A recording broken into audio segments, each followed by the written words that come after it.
Okay, onto the spinal nerves. All the spinal nerves are mixed nerves, meaning that they are a mixture of, they have both afferent and efferent, or motor and sensory neurons in the same nerve. There are 31 pairs, with C1 through C8 being the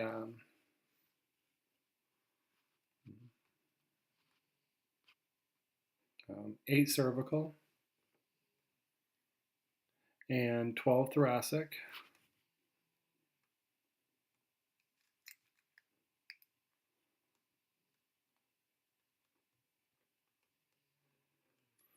Thoracic,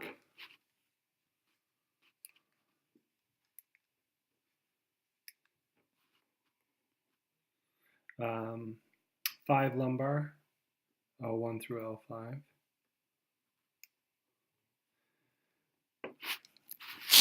We sacral, there's 5 sacral, S1 through S5.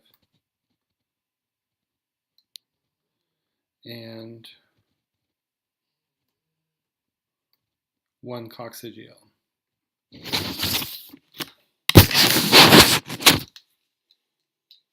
Okay. Spinal nerves, let's look at this kind of just general structure. We have the dorsal root, and the dorsal root is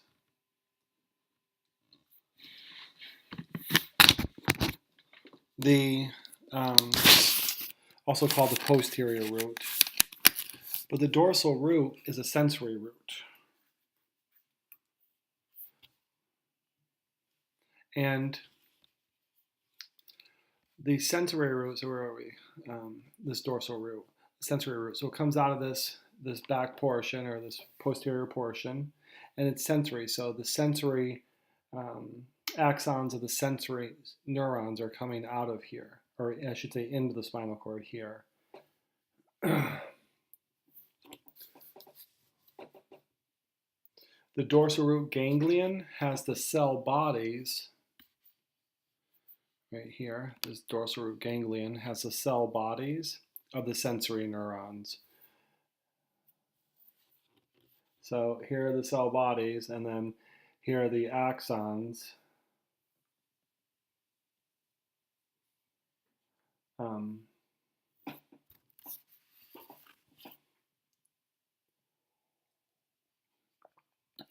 For those sensory neurons. Sorry, my pen's not functioning correctly.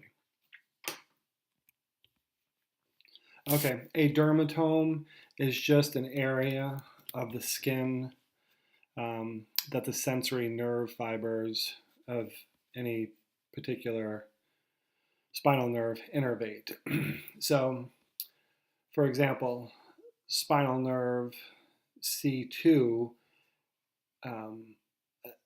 senses the skin in this area up here, whereas T1 is here, L5 way down here. So these areas of the skin are called dermatomes, and they correspond to certain sensory neurons, or certain sensory nerves. Okay. Ventral roots. The ventral roots are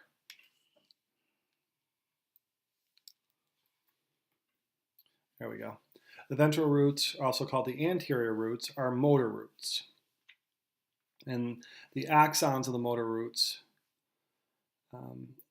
have their cell bodies in the spinal cord.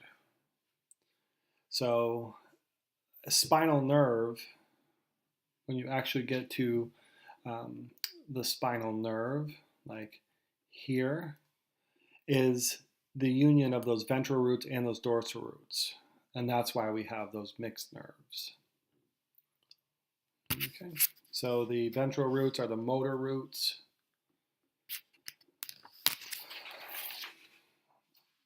And the dorsal roots are those sensory ones. A nerve plexus are these networks formed when the anterior branches of the spinal nerves come together. There's three major nerve plexuses. There's a cervical,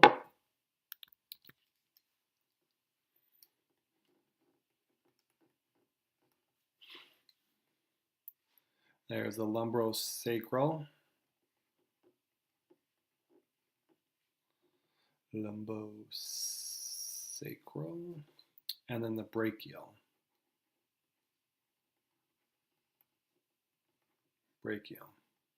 That's an H, not a K. Cervical plexus. Cervical plexus is the anterior branches of spinal nerves C1 through,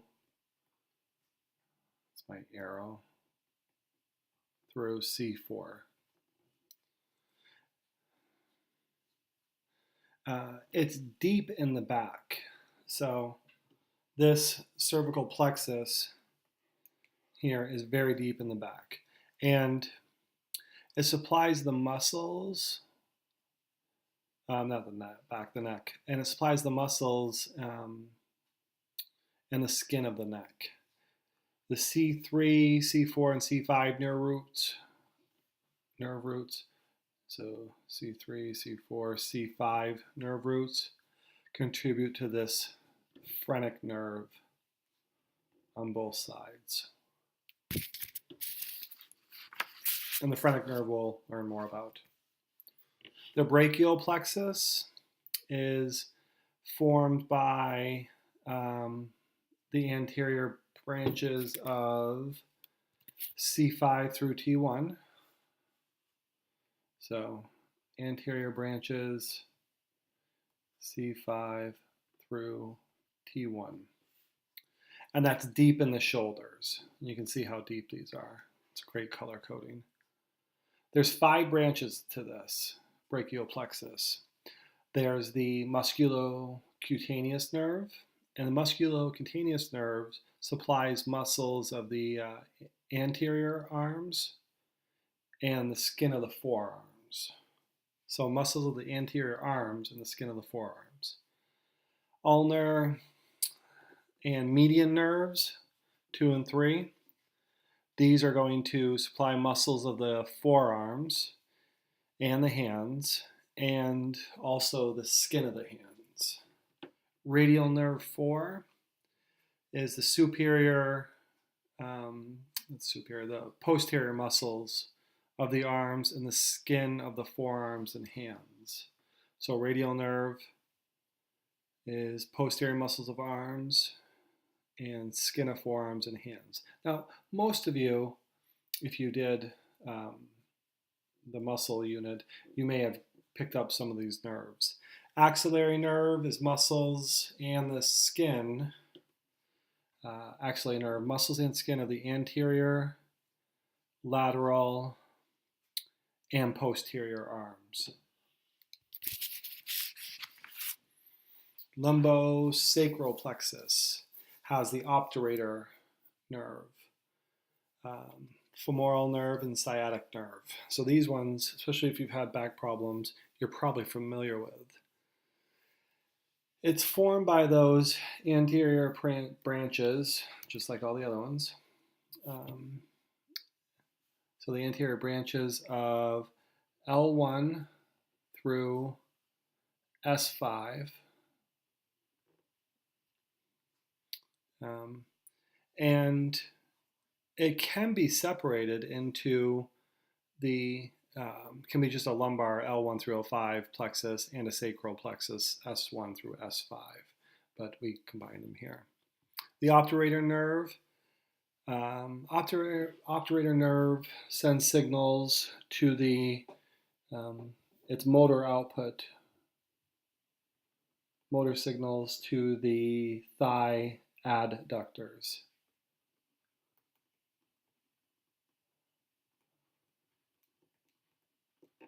Okay, and the femoral nerve, motor impulses. It's motor to anterior thigh,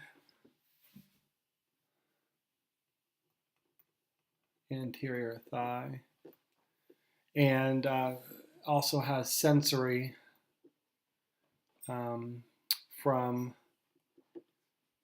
the skin on the thighs and legs.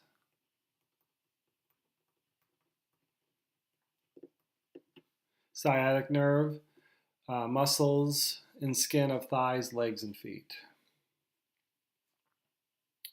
So muscles and skin of thighs, legs, and feet.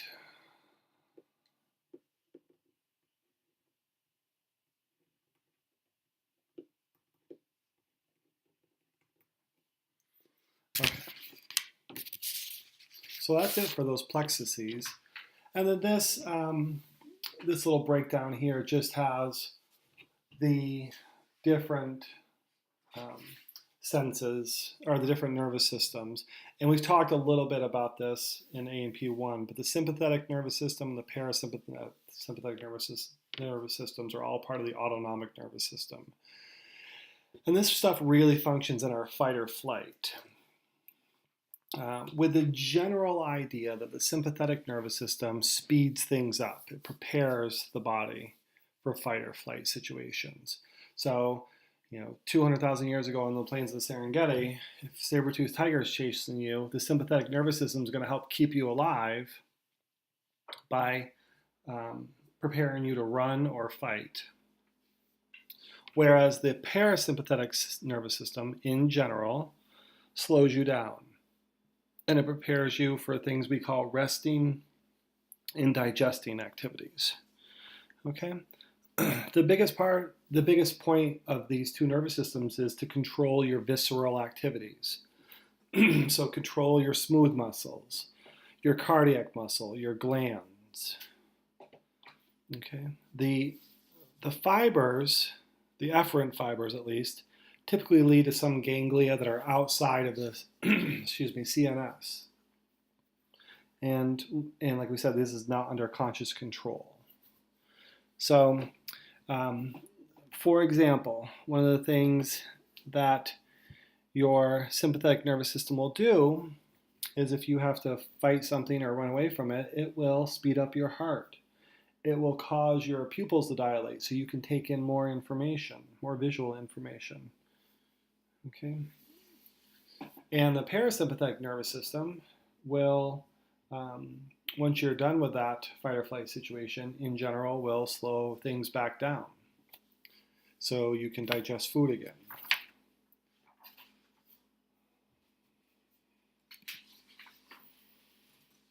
Stop there.